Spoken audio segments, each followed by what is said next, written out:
I want you to take a deep breath, and I want you to feel the presence of God that's within you and all around you. Our theme for today is forgiveness. That in our year of love, we open the door to forgiveness. That we forgive all people for everything. And we forgive ourselves. So our affirmation is, I forgive. Will you quietly say that with me? I forgive. I forgive everyone for everything. I forgive. No matter what the story is, no matter what the drama was, no matter what the disappointment or the heartbreak was, I forgive. Because every time we forgive, we expand the grace in our life. As I forgive, I move out of the past and into the flow of God's infinite good. That when I live in resentment, when I live in unforgiveness, when I live in judgment, I actually block the good in my life. But every time I forgive, I heal. I'm restored. And I move into the flow of God's infinite good.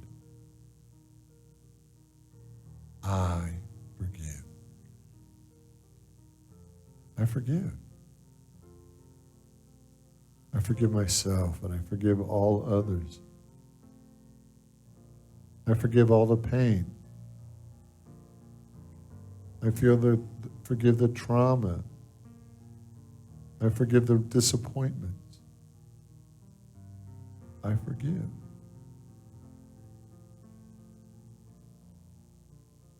And in this time of meditation, if a face appears before your inner eye, today we forgive them. Whatever happened, whatever they did, whatever they didn't do, I forgive. I forgive with every ounce of my being, not because it's easy, but because it heals me. It restores my soul.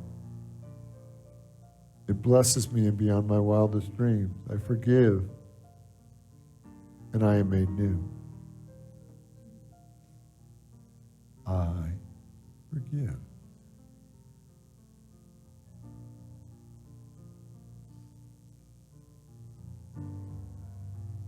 If there's any anger or upset that you're holding within your body, I want you just to speak to all the organs of your body, I forgive. That we release any upset, any disappointment. I forgive, and I am healed.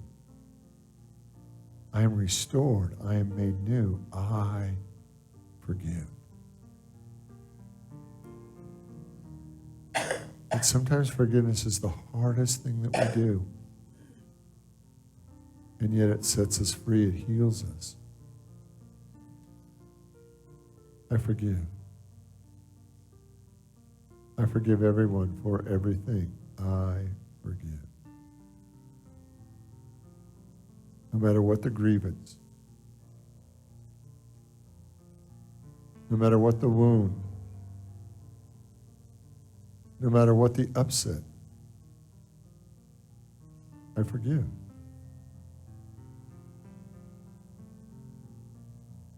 I forgive.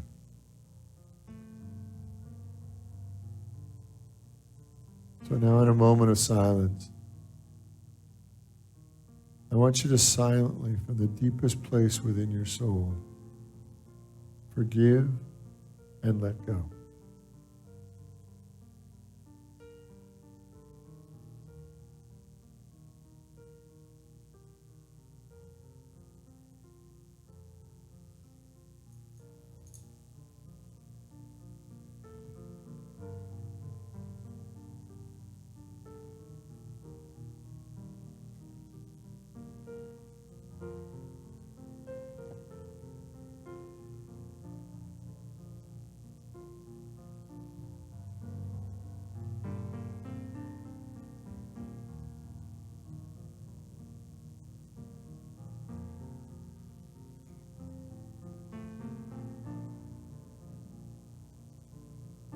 I forgive. Not because it's easy. I forgive because it sets me free. In the name and through the power of the living Christ, we forgive everyone, including ourselves. And we are all set free. And so it is. Amen. I have a question for you today. Who or what have you forgiven that has literally healed or changed your life? Because one of the things, because forgiveness, how many of you think that sometimes forgiveness is hard? Right? So sometimes we get so involved in how hard forgiveness is that we choose not to do it. And what I want you to see today is that forgiveness changes us. It heals us. And I have a belief that most of us still have at least one person that we know that we're being called to forgive, and frankly, we just don't want to. Do you have somebody? And what I want you to see is that forgiveness heals us. It changes us. I asked my wife that question yesterday. I said, who or what has made the biggest difference in your life by forgiving them? And she said, it was my dad. When she was younger, she got over her head in debt. And she had this affirmation that she created. And it was, I forgive my debt, and my debt is forgiven of me. She said, I knew I shouldn't get into debt. And I got into debt anyway. And she said, until I moved into the process of forgiveness and love, I couldn't seem to get a handle on this debt. But once I forgave myself, I forgave everything attached to that debt. That debt was very quickly transformed. It was paid in full. And so over and over again, what I want you to see is that for many of us, we want a blessing, we want a healing, we want to live a greater life. And we don't always see the correlation to the impact that our unforgiveness is having in our life. Our unforgiveness actually blocks the flow of God's good into our life, because until we forgive, we're actually out of the flow of the divine. You know, this year of love, I've dedicated this year to our year of love. And there's been some real simple spiritual ideas, not always easy, but simple spiritual ideas that we've been dwelling on. The first one was that we're not going to add conflict to the world. The second one, we're going to talk about opening our heart to greater ways. Third one was to see the greatness in others. The fourth one was to accept people the way they are. Last week we talked about our job is at a soul level to stay full. Today we're going to talk about forgiveness. So the affirmation that I'm going to invite you into today is, I forgive everyone for everything. Together. I forgive everyone for everything. Now let's just say it like we actually mean it, okay? I forgive everyone for everything, including myself. Together? Including myself. Because for many of us, forgiveness is almost easier for other people than it is to forgive ourselves. How many of you have something that you're still struggling to forgive yourself for? Right? I mean, the numbers are huge. That we carry this with us. And what I want you to see is that unforgiveness in any direction, unforgiveness toward yourself, unforgiveness toward others, actually literally blocks the flow of God's good into your life. It actually gets in the way of you being fully blessed. You know, Jesus' big three teachings, right? The three things that Jesus taught over and over again. First one was love. Love your neighbor. Love the people that aren't worthy of your love. He just talked about love. Love, love, love at the level that God loves us. Second thing he talked about is don't judge, right? Don't judge. Love, don't judge. It was a simple idea. Love, don't judge. And then the third one is when we mess up on the first two, Jesus taught forgiveness. Because we all fall short. We all do incredibly interesting things to ourselves and to each other. And the only way that we can remain in the flow of God's good is when we forgive. Because the moment we move into resentment, we're actually blocking the flow We actually stop it. I know this man I've known for years and years and years. He said, Richard, can I have coffee with you sometime?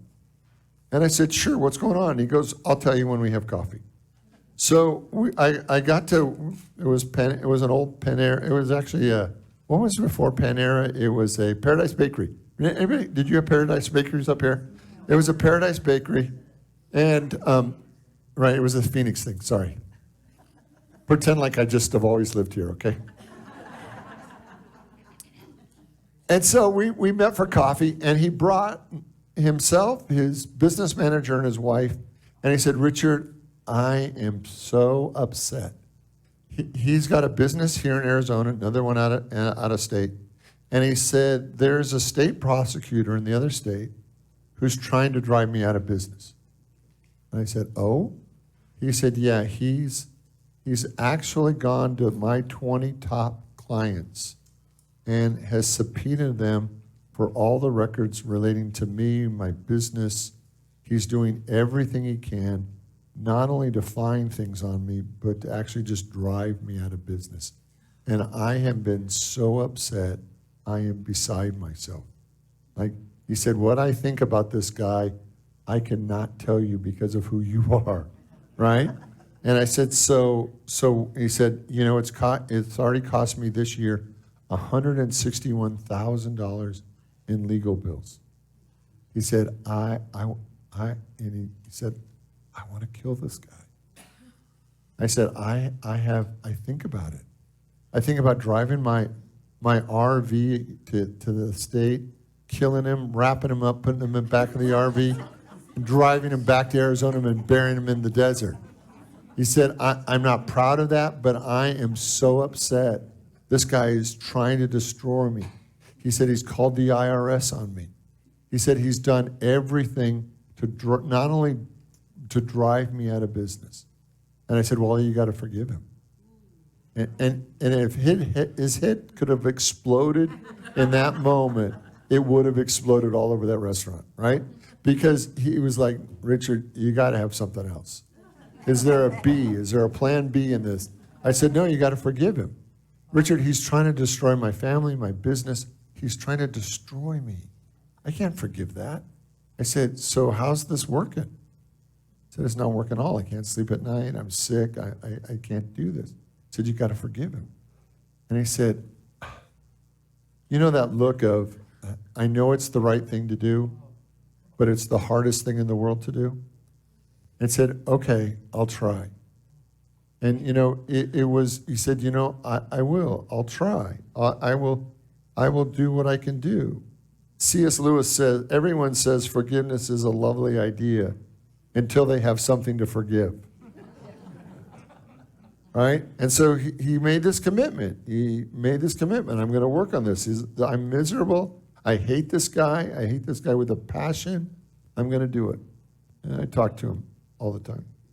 He said he's now called the IRS. They're doing an audit on me. I said, so how do you feel about that? I still hate him. I said, okay, how are you doing on forgiveness? I'm actually entertaining the idea. Right? I'm actually willing to forgive him. I'm not willing, but I'm willing to be willing to forgive him.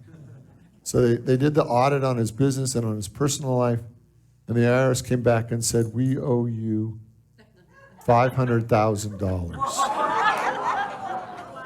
So that $160,000 that he paid for an attorney didn't look so bad when he got $500,000. But the IRS was so upset that they went back one more year because they got to find it, right? They got to find it. So that year he only got back $250,000 more. So for a net gain of over $750,000, $750,000, right? And he said, I don't think any of that would have been possible until I began to forgive him. Until I actually began to entertain the idea that God was bigger than this man's anger and pettiness. And it changed his life. It has changed his life. I talked to him yesterday. I said, can I use your story? And he said, sure. Now tell him how much I made. Tell him how much it cost me. Tell him it was 2 years. I mean, he's like going over all the details because his life is radically different because he was willing to embrace this idea that looked impossible. See, forgiveness is hard. But when we do it, it's selfish because it moves us into the flow. As we forgive, we are transformed. I read another quote that said, it takes a strong person to say, I'm sorry. It takes an even stronger person to forgive. I love that, right? So I live under this premise that the more I have, the more I'm asked to forgive. Like, as I know and acknowledge my blessings, the more there's an expectation that I will forgive the people around me. See, if I have $1 and you owe me $10, how willing am I going to be to forgive that? If I have $1 in my name, my last dollar, and you owe me $10, how much am I willing to forgive that? It's probably going to be small, right? Because I feel like you're keeping me from my own survival. But if I have millions and millions of dollars and you owe me $10, how big of a deal is that to me? Not too big, right? So what I want you to see over and over again, to the degree that you feel blessed, to the degree that you feel full, to the degree that you feel connected to Spirit, forgiveness becomes possible. To the degree that you feel empty or wounded or broken or less than, every situation feels so overwhelming to forgive. And it really takes us to our spiritual life. That over and over again, we're asked in our spiritual life to do that which is greater than we think we can do. To give more than we think we should or we could or we want to. And that's what forgiveness is. Forgiveness is to let go of your petty human perceptions to embrace the infinite goodness of God. Now, I got another illustration. If I was in the back of the room, and at the end of service today, I was handing everybody a dollar bill as they left. Let's do that. Finally, the minister's giving it up, right? He's finally coughing it up, finally going to church, and I'm actually getting money out of the deal. This is a great church, right? So if I'm back of the church handing out dollar bills, how many of you would say, oh no, I wanted 10, I didn't want $1? How many of you would say, if it's not a 50, it's not worth my time, right? If I was back there handing out $1 a piece, how many of you would say, well, you don't really need it, but it's the minister's coughing it up. You might as well get it now, right? How many of you would be willing to take my dollar? That's spiritual practice. Some of you would, some of you would. There was a study done, and this is so interesting. In the book, The Happiness Advantage, there was a research study that they share about, they would bring in two subjects, subject A, subject B. And they would sit them down at a table, and they didn't know each other. They weren't family, they weren't friends. And they would sit them down at the table, and they would count out 10 $1 bills in front of subject number A, right? The first person.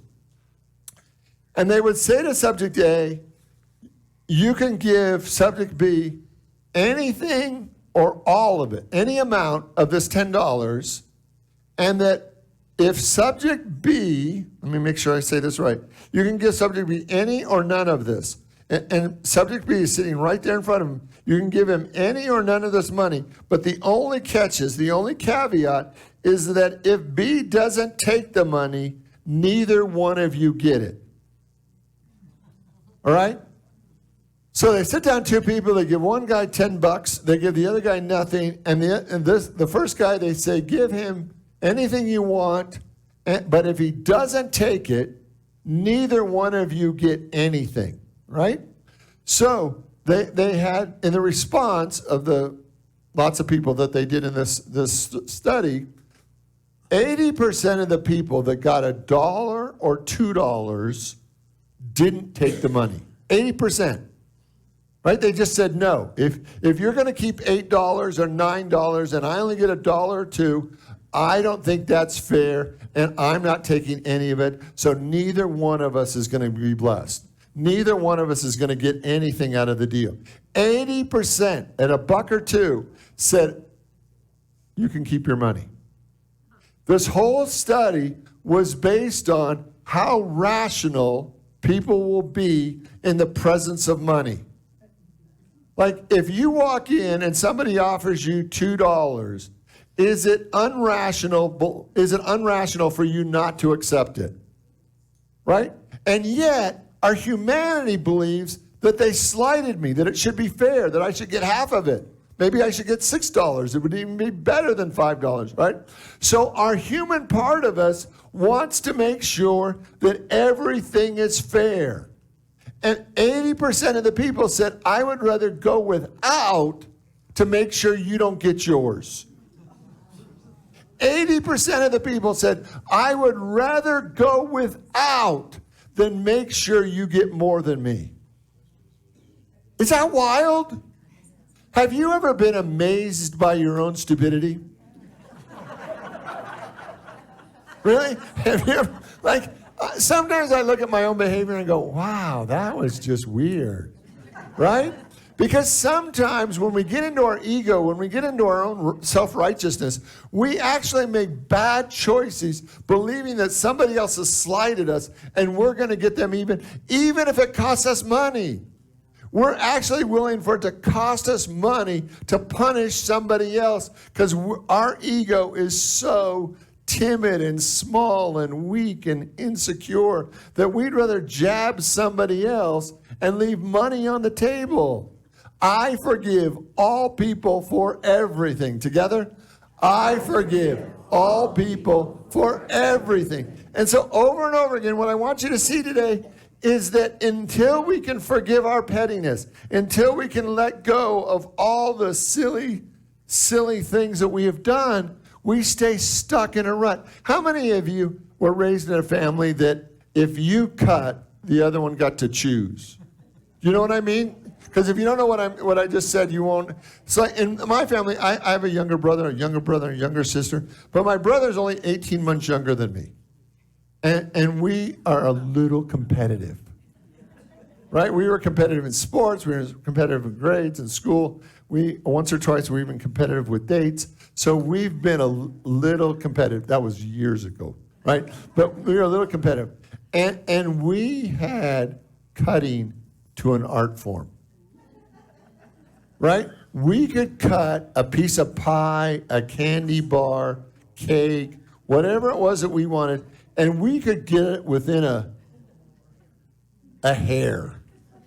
We could get it so tight that there was no visible difference between slices. Because if you were cutting, you wanted to make sure you didn't cut yourself out. Right? Because the human part of us is always checking.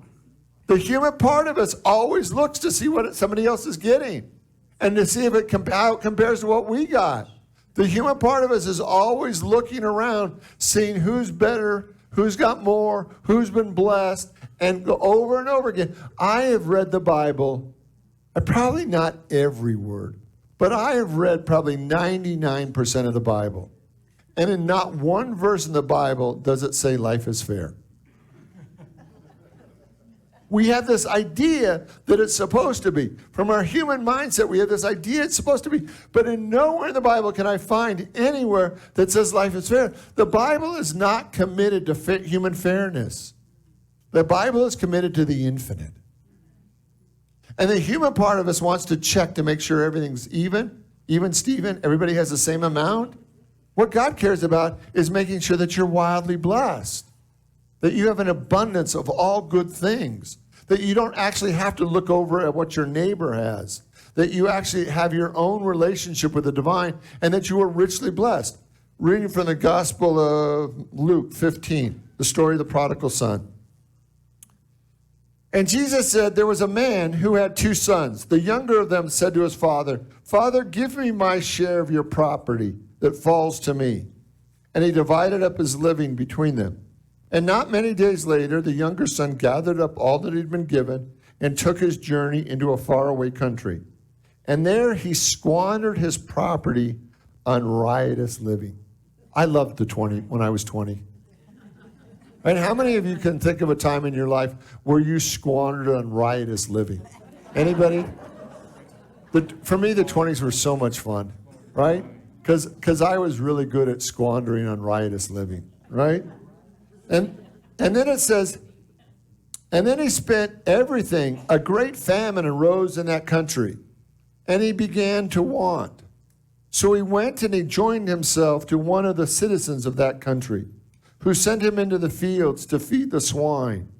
And he would gladly have fed on the pods that he was given to the swine, but no one offered him anything. So the scripture is written in a Jewish context, correct? Jesus was Jewish, correct? Jesus was Jewish, correct? Yes. Thank you. All right. So this is written in a Jewish context. So a good Jewish boy is feeding the swine. Good idea, bad idea. Jewish boy who can't eat pork feeding the swine. Not good, right? Would have eaten the food of the swine. Was it kosher? No. Right? Was it a bad idea? Yes. So what's he trying to demonstrate? That this guy had hit bottom and then went down. Right? That he was at the low of the low. Right? That he had nothing. So then it says in verse 17, and then he came to himself. He awoke. He realized the error of his ways. Right? And in verse 17, he came to himself and said, how many of my father's hands have bread enough to eat to spare? But I perish here with hunger. I will rise up and go to my father, and I will say to him, Father, I have sinned against heaven and before you, and I'm no longer worthy to be called your son. Treat me like one of your servants. So he rose and he went to see his father. And while he was yet a far distance, his father seized him and was filled with compassion. And he ran and embraced him and kissed him. And he said to him, Father, I have sinned against heaven and before you, and I'm no longer worthy to be called your son. But the father said to him, bring him quickly the best robe and put it upon him. And bring rings for his fingers and shoes for his feet. And get the fatted calf and kill it, and let's eat and make merry, for my son was dead and now he's alive. He was lost, but now he's found. And they began to make merry. Right? So was the father concerned that his son just squandered half of everything that he just built? Was he worried about keeping track? No. So the Father in this image is our relationship with God. It's our relationship with infinite. So even when we squander, even when we waste the blessings of God, God is infinite. And when you're infinite, do you care if somebody blows a chunk of your cash? No. He didn't care. What was he excited about? That his son was distant. He was going the wrong way. He was living a life that wasn't satisfying. And he came home. He came back to God. He came back to source. He came back to the infinite. He came back. That's all he cares about. Now, the second half of the story is where it really gets good. Now, the older brother was in the field, right? And he came near because he heard the music. He saw the dancing and called out to the servants and said, what is the meaning of this? And the servants said, your brother has come home, and your father has killed the fatted calf because he's now safe and sound. And the older brother was angry and refused to go in. So the father came out to him, and he entertained him. And he said to the father, lo, all these many years I have served you. I've never disobeyed your commandment, yet you have never given me even a kid so that I could make merry with my friends. But when his sons came back, with my friends. But when your other son comes back, who has devoured all that you gave him with harlots, you killed the fatted calf for him. And the father said, son, you have always been with me, and all that I have is yours. It is fitting to make merry and be glad, for your brother who was dead is now alive. He was lost and now he's found.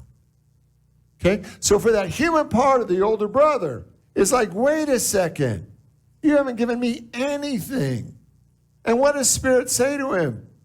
You never asked for anything. Everything I have is available to you, and you never asked for it. And what's he upset about? He's upset that his brother asked for it, got it, and then wasted it. But he never asked for it. when we really look at forgiveness, sometimes we get from our human point of view so involved in the details but we never ask the infinite to bless us in a greater way, to move our life forward in a greater way, to really lay hold of the infinite blessings of God. We are so focused on the little details of what he got or what I got or how it's not fair. And it's not supposed to be fair. You have a relationship with the divine. You have a relationship with the infinite. And the infinite wants you to ask for everything you want and stop focusing on what other people have. Why do they have it? Because they asked for it. Have you asked for all that you want? I forgive everyone who has been more blessed than me. Together? I forgive everyone who has been more blessed than me. I forgive all my judgments of others. Together? I forgive all my judgments of others. I am willing to ask the infinite for everything I want. Together? I am willing to ask the infinite for everything that I want. Many years ago, a woman came up to me and said, Richard, I want you to know I forgive you. I thought, that is so sweet, thank you.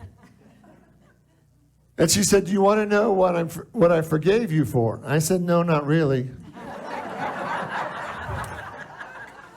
And she said, Richard, I want to tell you what I forgave you for. And I said, I think it's so nice that you forgave me, but I'm just not interested in knowing. And she said, Richard, she was like, she needed to tell me what she forgave me for. And I said, here's the way I look at it. The most of the time when I'm forgiving someone, I'm really forgiving myself for that judgment. So I believe that in this situation, you're really forgiving yourself for the judgment that you had about me. And she said, Richard, I have more forgiveness work to do with you now, right? Right? Because she got mad that I wouldn't let her go over the story one more time that she had in her mind what I had done. But when you forgive somebody, do you keep telling the same story over and over and over again, even if you believe you were right? No, when you forgive somebody, when you forgive a situation, you actually let it go, and then you move on to be more fully blessed. If we keep telling the same story about what a great person we are, that we forgave this low-down rascal, we haven't really done our forgiveness work because we're still calling them a low-down rascal. I forgive everyone for everything. Together? I forgive everyone for everything. One more time. I forgive everyone for everything. So if we are going to live love this year, if we're really going to live love this year, we have to forgive everything. Because if you are filled with love, the Course in Miracles says that we hold no grievances, right? That we hold no smallness, that we hold no resentments. If you're connected to all that God is, no matter what was taken or lost, no matter what disappointed you or frightened you or scared you, we don't hold on to that. We hold on to our relationship with the infinite, with God, with all possibilities. And every time we forgive, we move back into the flow of grace. And if we see any area in our life where we feel stuck, any area, in our health, in our finances, in our work, in our family, if we see any area in our life where we feel stuck, I guarantee it, you have forgiveness work to do. Because if you're stuck, there's a resentment underneath all that. And as we forgive, we are healed. As we forgive, we move into the flow. As we forgive, we open the reservoir of all God's good, and we are wildly blessed. I forgive everyone for everything. Together? I forgive everyone for everything, including myself. Together? Including myself. Will you pray with me? I invite you to open your mind, your heart, your soul to the activity of God. But today we just clear the slate. We wipe it all clean. All the resentments, all the upsets, all the disappointments, all the stories, all the drama, and we just forgive it all. Love holds no grievances. Love holds no stories. We just forgive. We forgive everyone for everything, and we are made new. We are healed at death. I forgive you. Whatever you did, I forgive you. And nothing keeps me from the infinite goodness of God. I forgive you. And so it is.